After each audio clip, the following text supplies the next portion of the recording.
책에 관한 이야기였수다. 책이다의 이준영. 조진우입니다. 너무 점점 편한 복장으로 오시는 거 아닙니까? 복장이 중요한 게 아니라 이제 무슨 말을 하는지가 좀 내용이 중요하다. 그럼 그럴까요? 내용을 알차게 준비해 오셨나 보네요. 아, 여러분 요즘에 많이 더우시죠? 이게 언제 올라갈 줄 알고 태풍 올라온 다음에 올라갈지도 몰라요. 여러분 요즘에 태풍이 심하시죠? 잘하더라고요. 이거. 내가 잘라라. 해서 착착착 아주 편집의 힘이 참 대단합니다. 되게 편집을 안 하는 것 같지만 되게 많이 하고 있습니다. 그게 실력이죠. 안 한 것처럼 하는 그 자연스러운 게 굉장히 대단하네요. 근데 솔직히 말해서 되게 티를 내고 싶은데 편집한 티요? 실력이 안 돼서 못 내는 거예요. 막 이렇게 빵 이렇게 막 이런 거 있잖아요. 막 효과음 폭죽 터지고 효과음 팍 효과음 나오고 막 이렇게 막 움직이고 막 움직이고. 사람 얼굴 왔다 갔다 저희가 하고 막 저희가 직접 하면 안 돼요. 여기서 그러니까 이렇게 줌 말로. 말 집에 이렇게 싹 갔다가 이렇게 가는 거. 편집을 열심히 하고 있지만 항상 그 기대에 못 미친다라는 느낌을 받으시는 분들 제대로 보신 겁니다. 저희 그러면 본격적인 책 이야기로 한번 들어가 보도록 하겠습니다. 네, 저희 어떤 책이죠? 미리 알고 계신 분도 계실 텐데 이방인입니다. 근데 제가 궁금한 게 이방인의 어떤 점이 그렇게 좋으셨던가요? 이 영문판 버전에 까미가 이제 서문을 남긴 내용 중에 그런 내용이 있습니다. 내가 이방인에서 하고자 하는 이야기는 그 어머니의 장례식장에서 불성실하다는 이유만으로도 사형 선고를 받을 가능성이 있다. 그 인생이 어디로 흘러갈지 모른다. 라는 것을 보여주기도 하면서 또 한편으로는 그 내가 어떻게 생각하고 있는지가 굉장히 또 중요하다라는 것을 또 동시에 보여주는 작품이라는 생각을 합니다. 이방인 이야기를 하려면 아무래도 이방인의 줄거리를 알고 계셔야겠죠. 물론 이 영상에서 이방인 전체의 줄거리를 다 다루는 건 크게 의미가 있지는 않을 것 같아서 짧게 한번 축약해서 이야기를 다뤄보도록 하겠습니다. 가능할지 모르겠네요. 요즘에 유튜브에 그런 포맷이 좀 재밌더라고요. 막 5분 순삭 해서 네. 유명한 예능 프로그램을 재밌는 장면을 5분 동안 편집을 하는 거예요. 그래서 위에서 5분이 카운트다운이 돼요. 그래서 5분 동안 탁 하는데 우리도 그렇게 한번 해볼까요? 해보세요. 그럼. 저희가 다음에 기회가 되면 소설은 1부와 2부로 크게 나누어져 있습니다. 1부 같은 경우에는 어머니의 죽음부터 이야기를 시작을 합니다. 어머니의 부고를 듣게 되고 메르소는 어머니가 계셨던 요양원으로 장례 절차를 치르러 가게 되고요. 여기에서 조금은 기이하고 이상한 행동들을 하게 됩니다. 우리가 일반적으로 장례식을 치른다, 특히 어머니 혹은 아버지의 장례를 치른다라고 하면은 굉장히 슬퍼하고 비통해하는 사람들의 모습을 살펴볼 수가 있죠. 근데 이 메르소 같은 경우에는 딱히 슬퍼하거나 비통해하지 않는 것 같은 느낌적인 느낌? 주변 사람들이 보기에는 네. 너무 이상한 거예요. 예를 들어서 진우님이 죽었어요. 왜요? 아까 복수하는 겁니까? 근데 제가 가가지고 너무나 담담하게 소주를 3병 마시는 겁니다. 평소 하던 것과 마찬가지. 놀라시죠? 이것도 놀라실 수가 있어요. 그리고 와서는 여자친구랑 그냥 뭐 평소처럼 데이트하고 네, 하고 싶은 거 다 하고 그다음에 여행도 가고 기이하다면 기이할 수 있고 담담하다면 담담하게 그 어머니의 죽음을 받아들이게 되고요. 그러던 중에 이웃 사람이자 불량배로 알려져 있는 레몽이라는 사람이 이 메르소에게 부탁을 하게 됩니다. 자기에게서 매번 돈만 뜯어가고 애정이나 사랑을 주지 않는 정부를 속일 만한, 그러니까 정부가 올만한 편지를 하나 써달라고 이야기를 하게 되고요. 이 레몽이 좋아할 만한 내용으로 글을 써주게 됩니다.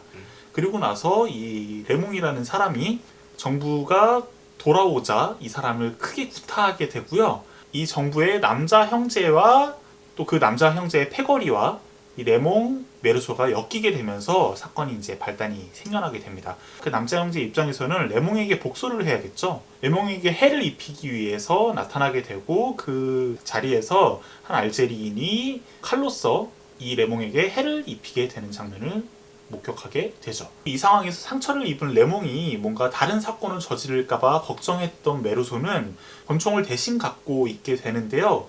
이 권총을 가지고 그 패거리 중에 한 사람을 쏘아 죽임으로써 살인사건이 일어나게 되죠. 이분은 그가 살해 혐의로 유치장에 들어간 뒤의 이야기를 다루고 있습니다.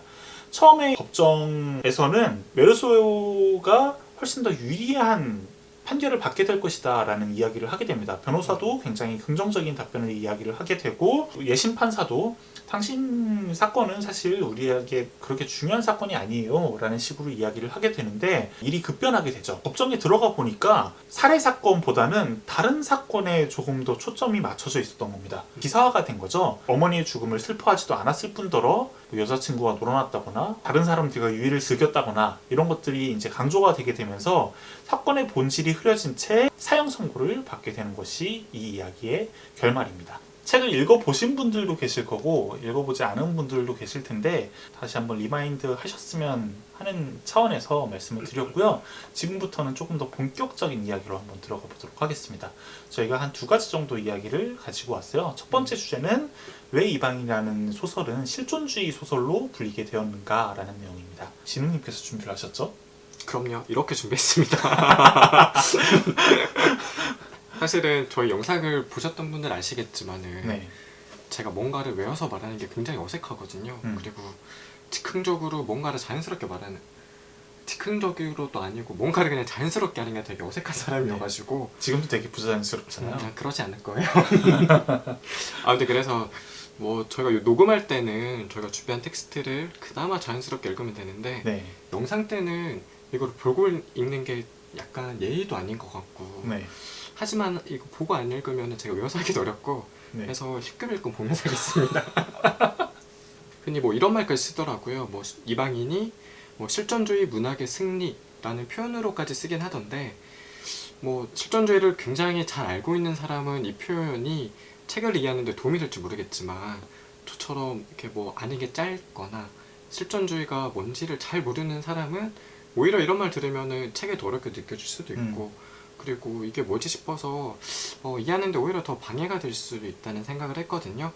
그래서 제가 실존주의가 무엇인지부터 간략하게 설명을 하고 이야기를 계속 하도록 하겠습니다. 실존주의란 20세기에 뭐 프랑스란 독일에서 발달한 문학이나 철학 사조라고 이야기를 하는데 뭐 실존은 본질에 앞선다 뭐 이런 사르트르의 말을 자주 인용하기도 하는데요. 여기에서 본질이라고 하는 말을 목적이라는 말로 대체해서 이해할 수 있다고 해봅시다. 그러면은 그럼 실존은 뭘로 바꿀 수 있나요? 갑자기 질문하지 마실래요? 저희 딱 준비한 것만 좀 물어봐 줄래요? 그러면 그냥 따로따로 촬영하고 합치면 안 돼요? 괜찮은 방법 같은데요. 어쨌든 실존은 본질에 앞선다는 그 말에 다시 집중을 해가지고 이 말을 조금 이해하기 쉽게 본질이란 말을 목적이란 말로 대체를 해서 한번 이야기를 해보겠습니다. 가령 의자의 경우에는 의자의 목적을 앉는 것이라고 말할 수가 있겠죠. 그래서 의자의 목적, 본질은 앉기가 되고 의자는 뭐 앉기 위해서 의자의 본질이 앉기이기 때문에 앉을 수 없는 것은 의자가 아니다 라고 말할 수가 있게 되는 것 같습니다. 이런 의미에서 의자에 있어서는 의자의 목적, 본질이 실존에 앞서 있다 라고 말할 수 있겠죠. 그러면 인간에 대해서는 어떨까요? 라고 하는 의문을 던진 게 실존주의라고 생각을 하시면 되고, 그러니까 그동안에는 인간의 목적 혹은 인간의 본질은 이러이러한 것이다 라고 강력하게 주장한 사람도 많았고, 또 그렇게 주장한 유명한 사람도 많았고, 그런 사람들이 만들어 놓은 철학적 체계도 굉장히 탄탄했는데, 그런 것에서 의문을 던지면서 뭐 인간의 목적, 본질은 정해져 있는 것이 아닌 것 같다라고 하는 사람들의 생각이 모여있는 게 실존주의다라고 아주 개략적으로 이해를 해볼 수 있을 것 같아요. 그런 사람들의 생각에 따르면은 본질이라고 하는 거 혹은 인간의 목적, 인간은 이러이러해야 한다 혹은 인간은 이러이러해져야 한다라고 하는 생각이 아니고 그리고 또 인간은 태어났기 때문에 죽음을 피할 수 없는 것이고 라고 하는 이런 생각들이 만나면 허무주의로 빠질 수도 있을 텐데, 그럼에도 불구하고 그런 삶 속에서의 쾌락 혹은 즐거움을 사랑하고, 그리고 죽음 앞에서도 삶을 포기하지 않는 인간의 모습을 이방인에서 저희가 찾아볼 수 있거든요. 그래서 그런 줌에서 실존주의와 이방인을 묶어서 생각을 하고 이방인을 실존주의적인 작품이라고 설명을 하는 게 가능해지는 거 아닌가 싶습니다. 흥미로운 점은 저희가 이렇게 실존주의하고 까미의 이방인을 묶어서 이야기를 했지만 까미 자체는 자신이 실존주의자라고 불리는 것을 굉장히 거부했다고 해요. 실제로 작가는 이렇게 말했다고 합니다. 나는 실존주의자가 아닙니다. 실존주의자로 거론된다는 사실에 경악을 금치 못하고 있습니다. 제가 두서없이 길게 이야기는 했는데 아주 좋은 설명을 가지고 책을 읽어나가는 것도 독서의 한 방법이라고 할 수 있겠지만은 제 생각은 어떤 책과 관련된 아무런 편견 없이 아무런 사전 지식이나 그런 거 없이 그냥 그대로 책에 들어가는 것도 자기의 느낌과 생각을 알 수 있는 좋은 방법이라고 생각을 하거든요. 그래서 비록 제가 실존주의에 대해서 설명을 하긴 했지만 실존주의가 뭔지 몰라도 전혀 책을 읽는데 아무런 지장이 없다는 것이 요약의 결론입니다. 자, 이방인이 왜 실존주의 소설로 불리는가에 대해서 진우님께서 설명을 해주셨는데 제가 준비한 주제는 바로 이런 주제입니다.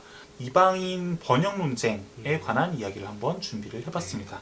자, 보시면은 이렇게 두 권의 책이 사실은 굉장히 많은 이슈가 됐던 책입니다. 연유는 이렇습니다. 이 세움이라는 출판사에서 책이 출간되면서 우리가 그동안 읽어왔던 이방인은 잘못된 이방인이었다라는 식으로 이야기를 하고 이 민음사판 김하영 교수님의 그 버전을 아주 정면 공격합니다. 이방인의 번역판이라고 하면은 이 민음사판이 사실 대표적인 판이라고 인식이 되어 왔어요. 왜냐하면 이 김하영 교수님께서 까미 연구의 대표자, 국내 대표자 한 사람을 꼽으라면은 이 김하영 교수님을 꼽을 수 있기 때문인데 그 번역에서 무엇이 잘못되었다라는 식으로 이제 이 책에서 밝히게 되었던 것이죠. 정말 이 세움 출판사에서 이야기한 것처럼 민음사 버전은 잘못된 번역인가?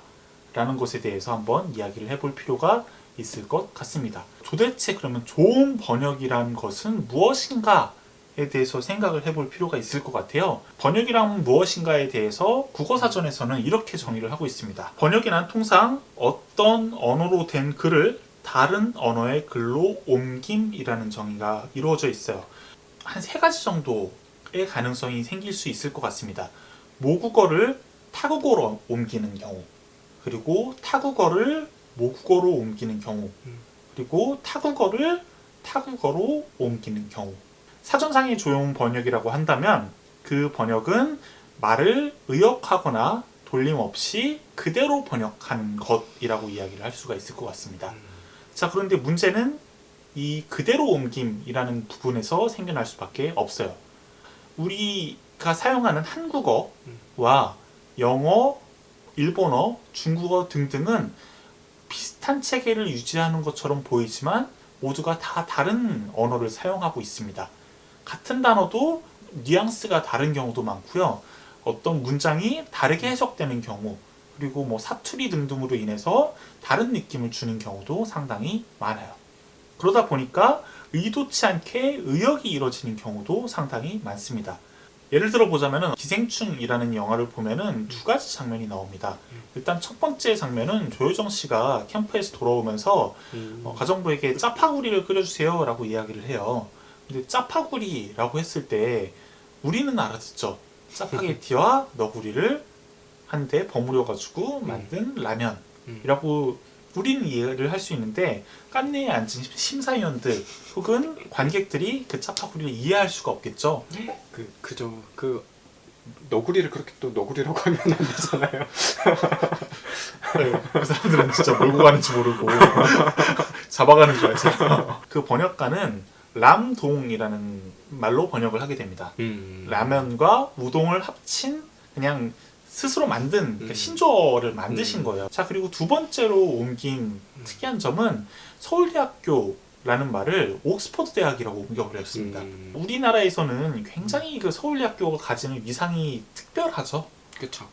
그리고 거기에 가기 위해 목매는 그 아이들과 학부모들 대한 어떤 그 인식들이 명확하게 박혀 있는데 외국인들이 보기에 서울대학교 가기 위해서 목매달린다라고 얘기를 하면은 뭐야 라는 느낌이 들 수도 있어요. 그래서 그거를 오히려 더 확 와닿게 할 수 있는 방법으로서 옥스퍼드 대학이라는 이름을 그냥 써버립니다. 그래서 그거를 굉장히 잘 번역된 사례로 국내 매체 여러 군데에서 소개를 했었거든요.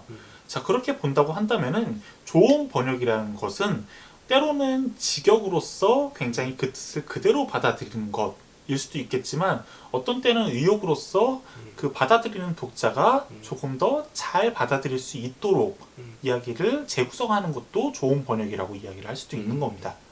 자, 그런데 이정서 씨께서 이 민음사판을 공격하면서 한 주요 논거는 뭐냐면은 이 책에서 굉장히 의역이 많이 이루어졌다라는 거예요. 예를 들어볼게요. 그는 마송과 함께 떠났고 나는 여자들에게 일어난 일을 설명해주기 위해 남았다. 마송 부인은 울기 시작했고 마리는 매우 창백해졌다. 라고 이 세움 출판사에서 번역이 되었고요. 같은 장면에 대해서 이 민음사판에서는 그는 마송과 함께 갔고 나는 남아서 여자들에게 사건 이야기를 해주었다. 마송 부인은 울고 있었고 마리는 파랗게 질려 있었다라고 번역이 되어 있습니다. 거의 비슷한 맥락처럼 보이지만 이정서 씨는 이런 식으로 설명을 해요. 이 판에서는 내가 가서 설명을 해주러 간 것이지 설명을 했는지 안 해줬는지는 나타나지 않았다라는 겁니다. 그렇기 때문에 그 뒤에 여자들이 운 것과는 인과관계가 맺어지지 않아요. 그런데 이 책에서는 그 인과관계를 억지로 맺어놓고 있다는 거죠. 하나를 더 살펴볼게요. 레몽이라는 사람이 정부를 구타를 하면서 하는 말이 있습니다. 근데 이정서 번역가의 번역을 보면은 당신이 그리웠어. 당신이 그리웠어. 내가 당신을 그리워했다는 것을 알려줄게. 라고 번역이 되고요. 김하영 교수님의 번역에서는 넌 날 무시했어. 넌 날 무시했어. 나를 무시하면 어떻게 되는지 가르쳐주지. 라고 번역이 되어 있습니다. 번역이 달라짐으로써 레몽이라는 사람의 태도, 그 다음에 행동이 어떠했는가가 완전히 다르게 우리는 해석이 될 수가 있어요. 핵심이 되는 단어가 망쾌라는 단어입니다. 근데 네 가지로 번역이 되거든요. 첫 번째로는 망친, 실패한 이라는 단어로 번역이 되고요. 자, 두 번째로는 사람이 되다만, 될 뻔한. 그리고 세 번째로는 놓쳐버린, 이루어지지 않은. 그리고 네 번째는 비스킷의 일종이라고 해서 이 중에서 첫 번째랑 이 세 번째가 가장 중요하게 화두로 떠오르지 않을까 싶습니다. 망친, 실패한 이라고 번역을 한다면은 김화영 교수가 번역한 넌 날 무시했어 라는 맥락이 이해가 가능할 것 같아요. 세 번째라고 한다면은 놓쳐버린, 이루어지지 않은 이라고 번역이 될 수 있으니 난 네가 그리웠어 라고 번역이 될 수도 있습니다.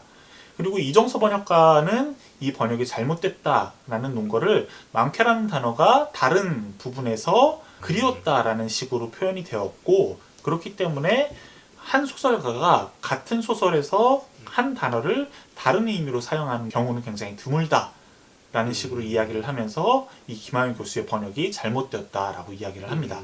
그게 맞는지 안 맞는지는 물론 저도 잘 모르겠지만 그게 틀렸다고 말하는 그 근거는 약간은 조금 궁색한 거 아닌가 싶네요. 네. 자, 어떻게 보냐에 따라서 사실 조금 다를 수도 있을 것 같긴 한데 하나의 단어를 소설가가 한 작품에서 다르게 사용하는 경우는 꽤 드물기는 한 것 같아요. 제가 느끼기에도. 그렇지만 그것이 100% 그렇다라고 이야기하기에는 사실 좀 애매한 느낌이 있죠. 그래서 김하영 교수의 번역본을 옹호하는 사람들은 그럼에도 불구하고 김하영 교수가 그동안 연구 업적을 쌓아온 것을 바탕으로 번역을 했기 때문에 그런 식으로 해석이 분명히 가능하다. 그리고 그것을 의역이라고 볼 수 없다라고 이야기를 하고요. 이정서 번역가의 입장을 옹호하는 경우들은 앞서 이정서 번역가가 이야기한 논거들을 바탕으로 설명을 하는 것이 이제 대부분이라고 보시면 될 것 같아요. 이 번역은 잘못된 것이냐, 혹은 이 두 가지 번역 중에 어떤 것이 더 나은 것이냐라는 질문이 남아있을 수 있을 것 같은데 이건 사실 어떤 답이 있다라고 보기는 좀 어려울 것 같아요. 그럼에도 불구하고 제가 생각하는 답을 말씀드리자면은 두 가지 번역은 다른 방식으로 번역된 판본이라고 저는 생각을 하고요. 그렇기 때문에 어떤 번역을 보시더라도 나름의 맛과 묘미를 느끼실 수 있다고 생각을 해요. 그래서 그 부분에 대해서는 조금 더 전 유보적인 입장을 취하고 싶다라고 말씀을 드리고 싶고요. 그러면은 어떤 번역본이 더 좋은 번역본인가에 대해서도 사실은 유보적일 수밖에 없지만 한 가지를 말씀드리자면은 이 책 같은 경우에는 훨씬 더 현대적인 느낌 그리고 잘 읽히는 느낌으로 번역이 됐고요. 김하영 교수님의 번역본 같은 경우에는 정말 고전 같은 느낌으로 번역됐다. 라는 식으로 좀 이해를 하시면 좋을 것 같아요. 이 논쟁을 긍정적으로 바라볼 수 있는 이유 중에 하나는 번역이라는 것이 하나의 문학으로서 가치를 지니고 있다는 것을 깨닫게 해준 하나의 사건이다 라고 말할 수 있기 때문이 아닐까 싶어요. 그 전까지만 하더라도 번역이 다 똑같이 그냥 싼 책 사면 되지 라는 인식이 굉장히 컸던 것 같거든요. 근데 이 논쟁 이후부터는 어떤 사람이 번역을 했는지에 대해서 저 같은 사람도 한 번쯤은 좀 보게 되더라고요. 번역가의 프로필을 보고 이 사람은 그래도 뭐 영문학을 전공했네, 뭐 불문학을 전공했네, 이런 논문들을 썼네, 앞서서 어떤 책들을 번역을 했네, 이런 것들을 살펴봄으로써 이 사람이 최소한의 이해를 가지고 뭔가 번역에 뛰어들었구나 혹은 뛰어들지 않았구나 라는 것을 이해할 수 있었거든요. 그래서 그런 의미에서는 상당히 의미를 가지게 된 사건이라고 생각을 합니다. 물론입니다. 뭐야? 소름 돋았어. 시리가 방금 물론입니다 그랬어요. 팟캐스트와 팟빵 그리고 오디오 클립에서도 만나보실 수 있으니까요. 참고하시면 좋을 것 같습니다. 저희는 다음번에 조금 더 재밌는 책 이야기로 돌아오도록 하겠습니다. 감사합니다. 안녕.